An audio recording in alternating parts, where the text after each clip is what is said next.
La semaine dernière, je vous donnais des nouvelles de Sucy pendant la crise. Le confinement depuis a été prolongé. Naturellement, il faut le respecter. Au fur et à mesure que le temps passe, il ne faut pas baisser la garde.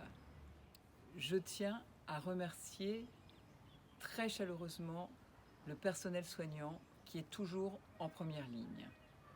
Je n'oublie pas ceux qui font aussi tourner la ville, les commerçants et les agents municipaux. Notre priorité dans les distributions d'équipements de protection reste bien sûr les personnels soignants. S'il y a des besoins, surtout, adressez-les à la mairie.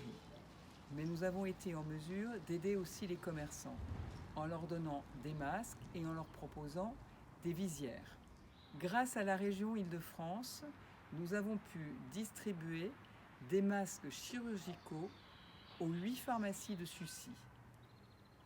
Cette nouvelle attribution va permettre enfin aux pharmaciens de donner des masques aux malades qui ont des prescriptions en ce sens. Les autorités ont confirmé l'intérêt du port du masque pour lutter contre cette pandémie. Nous avons donc décidé que nos habitants devaient être dotés au moins d'un masque alternatif en tissu lavable et réutilisable.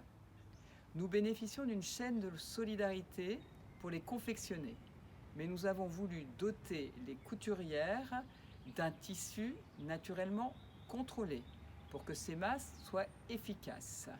Ce tissu leur est distribué en ce moment et la production démarre. Par ailleurs, nous avons contacté une société lyonnaise qui fabrique ces masques alternatifs en tissu et qui sera aussi à même de nous livrer d'ici 15 jours. Ne vous inquiétez pas, l'information sera très largement diffusée. Nous ferons en sorte de vous apporter les masques dans des conditions qui ne vous exposent pas. Ce sont les élus municipaux qui s'en chargeront. Sucy passe la crise en grande solidarité. Il faut continuer. Vous avez adopté des comportements globalement très constructifs. Continuez, prenez soin de vous.